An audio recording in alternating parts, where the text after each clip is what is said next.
Hello students, today the chapter we are going to study is Ishran the Storyteller by R.K. Lakshman from Moments book.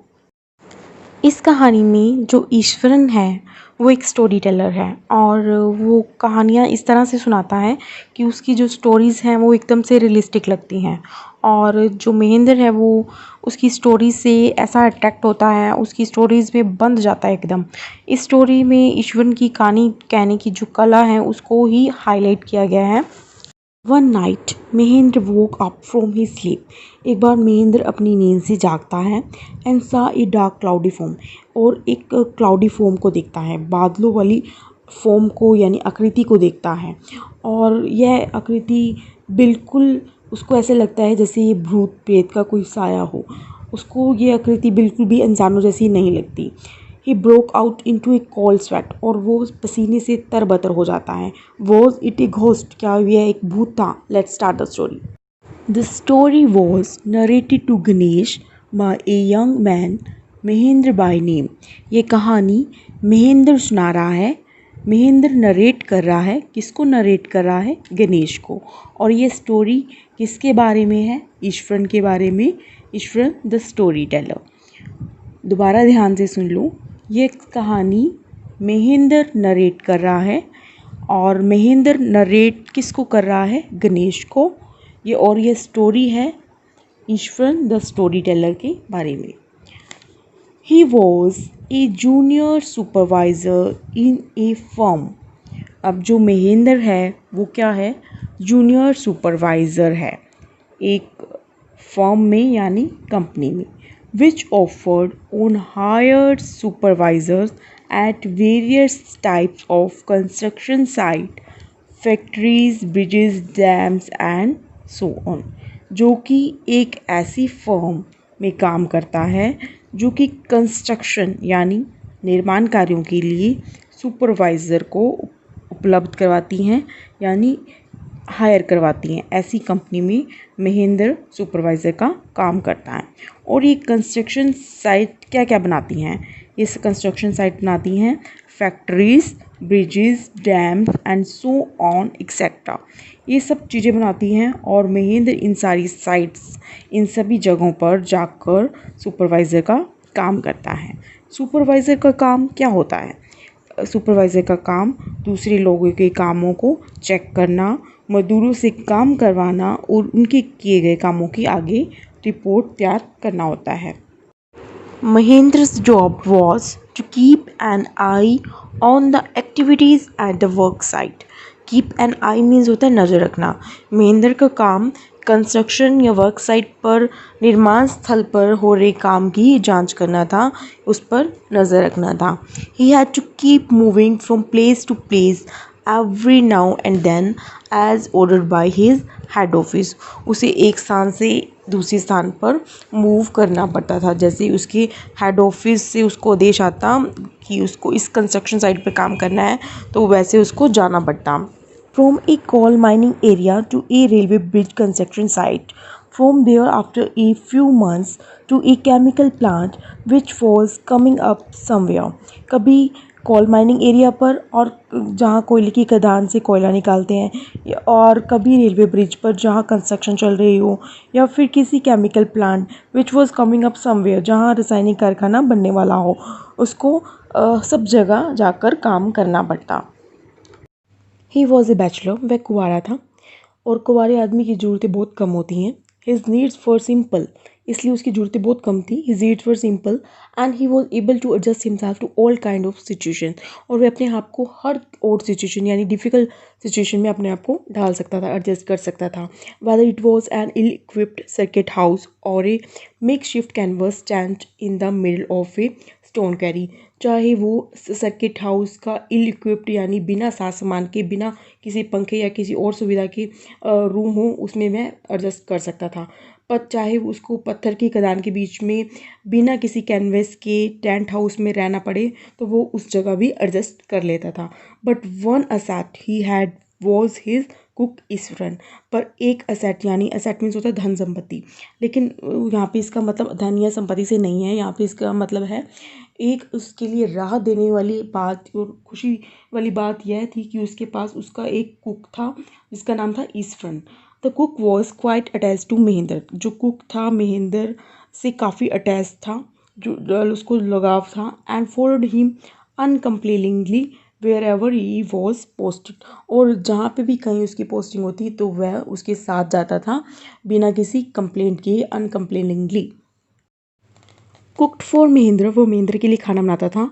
Washed his clothes, और उसके लिए कपड़े धोता था। And chatted away with his master at night, और अपने master के साथ सारी रात जो चैट किया करता था। He could weave out endless stories and anecdotes for on varied subjects. वो क्या करता था, वीव करता था। वीव मीन्स होता है बुनना। जो स्टोरीज है उसको बुनता था।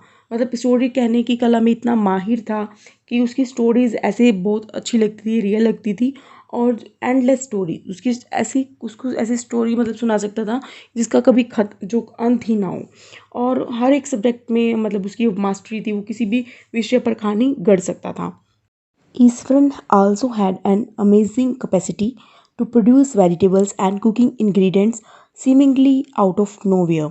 ईश्वर में एक अमेजिंग यानी अद्भुत कैपेसिटी यानी क्षमता थी कि वो कहीं भी प्रोड्यूस कर सकता था वेजिटेबल्स और दूसरी सारी कुकिंग के इंग्रेडिएंट्स जो सामान खाने में डलते हैं, जो कहीं भी नहीं मिलते थे। वो पता नहीं कहाँ से ईश्वर ये सारी चीज़ें इकट्ठी कर लाता था और उससे कुछ ना कुछ बना देता था। In the middle of a desolate landscape with no shops visible for miles around। और ऐसी ऐसी डेजोलेट लैंडस्केप मीन्स होता है उजाड़ जगह, ऐसी ऐसी उजाड़ जगहों पर जहाँ पर मीलों दूर कोई भी शॉप्स विजिबल नहीं होती थी, महेंद्र ना जाने कहीं कहाँ से ऐसी सारी चीज़ें कलेक्ट करके लाता और फिर उससे कुछ ना कुछ बना के पेश कर देता था। He would miraculously conjure up the most delicious dishes made with fresh vegetables within an hour of arriving at the Jink Sheet Shelter. Jink Sheet Shelter means होता है temporary house at the new workplace. Miraculously means होता है चमत्कारी ढंग से. Conjure up means होता है collect करना, इकट्ठा करना. ईश्वरन चमत्कारी ढंग से टेम्परेरी हाउस में, जिंक शीट से बने हाउस में पहुंचने के 1 घंटे बाद ही ताज़ी सब्जियों से बने हुए स्वादिष्ट व्यंजन पेश कर देता था। Mahendra would be up early in the morning and leave for work after breakfast carrying some prepared food with him. Mahendra सुबह जल्दी उठ जाता और नाश्ता करने के बाद थोड़ा खाना वह अपने साथ लेकर जाता। मीनवाइल, इसी दौरान Ishwaran would tidy up the shed, wash the clothes and have a leisurely bath, pouring several buckets of water over his head, muttering means होता है स्पीकिंग इन लो वॉइस यानी बुदबुदाना, a prayer all the while. Mahendra Ganesh को अपनी story सुनाते हुए कहता है कि मेरे काम पर चले जाने के बाद ईश्वरन घर की सफाई करता, कपड़े धोता और फिर आराम से कई सारी बाल्टियों को अपने सिर पर डालकर नहाता और साथ ही कोई प्रार्थना है, प्रेयर है, वो करता रहता। It would be lunch time by then. उसके बीच में ही दोपहर के भोजन का टाइम हो जाता। After eating he would read for a while before dosing of. Dosing of means होता है फॉलिंग अस्लीप, सोना। खाना खाने के बाद वह थोड़ी देर के लिए पढ़ता और फिर सो जाता।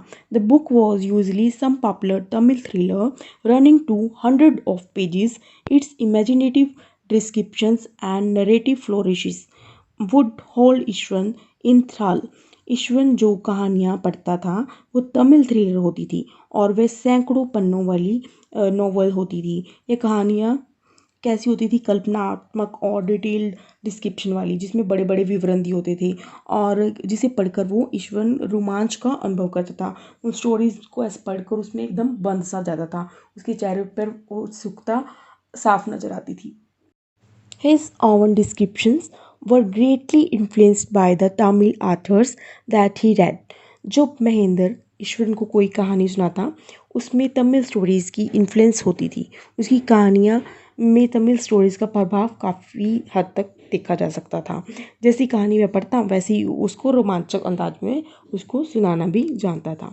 When he was narrating even the smallest of incident, he would try to work in suspense and a surprise ending into the account। Mahendra कहता है कि ईश्वर छोटी से छोटी बात को भी इस ढंग से सुनाता था, छोटी से छोटी बात को इतना उसमें सस्पेंस क्रिएट कर देता था कि उसकी जो स्टोरीज़ है उसको सुनने में बहुत आनंद आता था। उसकी स्टोरीज़ का एंड भी इतना अच्छा होता था कि ना उसकी स्टोरी को सुनने का बहुत मन करता था और उसकी स्टोरी बहुत इंटरेस्टिंग होती थी। For example, instead of saying that he had come across an uprooted tree on the highway, उदाहरण के लिए इस बात को इस तरीके से कहना कि उसने एक पेड़ सड़क पर उखड़ा हुआ देखा है, लेकिन वह अपनी बात को सिंपल तरीके से बिल्कुल नहीं कहता था। वह कैसे कहता था? He would say with eyebrows suitable arch, वो अपनी जो आईब्रोज है उसको उठाकर उसे कर्व्ड अप करके and hands held out in A dramatic gesture, और जो अपने हाथ है उसको ड्रामेटिक तरीके से ऊपर उठाकर जो अपनी आवाज़ है उसको मॉड्यूलेट कर कर इस तरीके से कहानी कहता था। द रोड वॉज डेजर्टेड, जो रोड थी वो काफ़ी सुनसान थी, and I was all alone, और मैं उस रोड पर, सुनसान रोड पर बिल्कुल अकेला था। इस तरह से वो अपनी बात करता है। इसके बाद ईश्वन क्या कहता है? ईश्वन कहता है, suddenly I spotted something that look like an enormous bushy beast laying sprawled across the road. I was half inclined to turn and go back, but as I came closer, I saw that it was a fallen tree with its dry branches spread out. Enormous means होता है huge, यानी बहुत बड़ा। उसके बाद ईश्वन कहता है कि मैंने एक सड़क पर बहुत ही बड़ा जानवर देखा, बीस्ट देखा, और ये सड़क पर फैला हुआ था और सड़क के बिल्कुल बीचों बीच पड़ा था। I was half inclined to turn and go back, मेरी इच्छा थी कि मैं वापस वहीं से मुड़ जाऊँ, वापस चला जाऊँ। But as I come closer, but जैसे ही मैं उसके पास में आया, I saw that it was a fallen tree, मैंने क्या देखा? मैंने देखा कि ये तो एक पेड़ था, with its dry branches spread out, जिसकी जो शाखाएं थी वो टूटी हुई थी और फैली हुई पड़ी थी। और इसी प्रकार जो ईश्वरन है वो अपनी स्टोरी महेंद्र को इंटरेस्टिंग वे में सुनाता रहता था। Mahendra would stretch himself back in his canvas chair and listen to Iswaran tale uncritically. अब महेंद्र ईश्वरन की स्टोरी सुनते हुए स्ट्रेच करता है, अंगड़ाई लेता है, और फिर महेंद्र अपनी जो तिरपाल वाली कुर्सी है, कैनवस वाली चेयर है, उस पर पीछे की तरफ हो जाता है और बिना कोई आलोचना किए, बिना कोई क्रिटिसाइज़ किए हुए, बिना कोई जज किए हुए ईश्वन की कहानी को सुनता रहता है। The place I come from is famous for timber, Iswaran would begin. अब ईश्वन है वो महेंद्र को एक और कहानी सुनाता है और कहता है, मैं जिस जगह से बिलोंग करता हूँ, जिस जगह से संबंध रखता हूँ, वह स्थान टिम्बर, यानी टिम्बर मीन्स इमारती लकड़ी के लिए प्रसिद्ध है। There is a richly wooded forest all around. Iswaran कहता है कि वहाँ चारों ओर लकड़ी के काफ़ी सारे जंगल हैं। The logs are hold on to the lorries by elephant. Hold means होता है ट्रांसपोर्ट, और जो लकड़ी के गट्ठे हैं, लट्ठे हैं, टुकड़े हैं, उनको हाथियों द्वारा ही जो लॉरीज हैं, गाड़ियों हैं, उन पर चढ़ाया जाता है। They are huge well fed beast. Huge means होता है बहुत बड़े, वेल फेड मीन्स बहुत मोटे ताजे खाना खाने वाले। अच्छा, बीस्ट मीन्स होता है जानवर। वे बहुत ही ह्यूज, बड़े ही वेल फेड, जो मोटे ताजे हैं, जानवर हैं। बीस्ट मीन्स जानवर। When they turn wild, even the most experienced moose is not able to control them. अब जो ईश्वन है वो महेंद्र को बता रहा है कि जब ये हिंसक हो जाते हैं तो बड़े से बड़ा अनुभवी मूत भी इनको कंट्रोल नहीं कर सकता। जो मूत होते हैं वो उसका मतलब जो हाथी को कंट्रोल करते हैं और हाथी की देखभाल करते हैं उसको बोला जाता है। After this prologue, Iswaran would launch a elaborate anecdote involving an elephant. इस प्रलोग के बाद, यानी प्रलोग मीन्स होता है इंट्रोडक्शन, कोई भूमिका, ठीक है। इस भूमिका देने के बाद ईश्वन अपनी स्टोरी एक एलिफेंट के बारे में सुनाता है। अब ईश्वन महेंद्र को एक स्टोरी सुनाता है, आइए हम भी सुनते हैं। One day A tusker escaped from the timber yard and began to roam about stamping on bushes. एक बार एक टस्कर यानी हाथी, escape मीन्स होता है भाग जाना, टिम्बर यार्ड से एक बार एक हाथी भाग जाता है। Begin to roam, roam means होता है घूमना, और फिर वो क्या इधर उधर घूमने लग जाता है। स्टैम्पिंग ऑन बुशेस मीन्स होता है झाड़ियों को कुचलना, और फिर वो झाड़ियों को कुचलते हुए निकलता है। Tearing up wild creepers and breaking branches at will, और उसके बाद वो झाड़ियों को जो टेयरिंग वाइल्ड क्रीपर्स प्लांट्स को तोड़ते हुए जाता है और ब्रांचेस को तोड़ते हुए जाता है क्योंकि वो पागल हो जाता है। You know sir how an elephant behaves when it goes mad. अब जो ईश्वर है वो महेंद्र से क्वेश्चन पूछता है कि क्या आप जानते हो सर कि जब एक हाथी पागल हो जाता है तो वो कैसे बिहेव करता है। Ishwan would get so caught in the excitement of his own story that he would get from the floor and jump about, stamping his feet in emulation. अब जो ईश्वन है वो अपनी ही कहानी के जो रोमांच है, एक्साइटमेंट है, उसमें इतना अधिक खो जाता है कि वह फर्श से उठता है, फ्लोर से उठता है और पागल हाथी की तरह नकल करने लग जाता है और उछलने कूदने लग जाता है। एमुलेशन मीन्स होता है दूसरों से सर्वश्रेष्ठ करने का प्रयत्न करना। उसी प्रकार ही जो ईश्वर है वो भी जो पागल हाथी है उसकी नकल करने के लिए इधर उधर हाथ पैर मारने लग जाता है, उसकी तरह बिहेव करने लग जाता है। The elephant reached the outskirts of our town, breaking the fences down like matchsticks. He would continue. Outskirts means होता है आउटर बाउंड्री यानी बाहरी सीमा। फेंसेस मीन्स होता है बाहर। अब फिर हाथी बाहरी सीमा पर आ जाता है यानी सड़कों पर अब हाथी आ जाता है और फिर वह क्या करता है, फिर वह जितनी भी फेंसेस लगी हुई हैं, जितनी भी बाउंड्री लगी हुई हैं उन्हें तोड़ देता है और ये फेंसेस उसके लिए मैच स्टिक्स जैसी हैं, जैसे माचिस की तीलियाँ होती हैं ना, बिल्कुल वैसे ही वो उसको तोड़ रहा है, जैसे वह कोई माचिस की तीलियाँ तोड़ रहा है उसी प्रकार से। It came into the main road.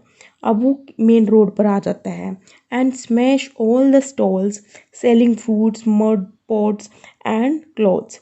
फिर वह हाथी मुख्य सड़क पर मेन रोड पर आ जाता है। स्मैश मीन्स होता है कुचल देना और वह स्मैश कर देता है, कुचल देता है फल मटके और कपड़ों की दुकानों को।